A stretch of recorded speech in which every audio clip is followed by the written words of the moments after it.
दिनै जों मोनसे पेजनि अनलाइन बादायलायनाय हाबाफारिनि देरहागिरिफोरनि मुंखौ फोसावनो लानाय जाबाय।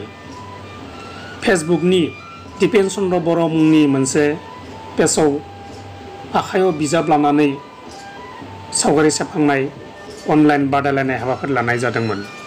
दिनै पेजआ बै बादायलायनायनि देरहागिरिफोरनि मुंखौ फोसावनाय जाबाय।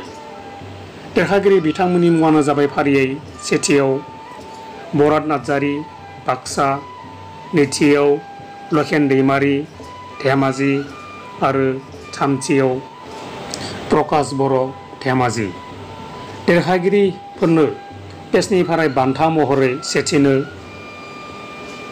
500 रां, नैथिनो 300 रां आरो थामथिनो 150 रां बेंक एकाउन्टनि जोहै दैथायहरनाय जागोन।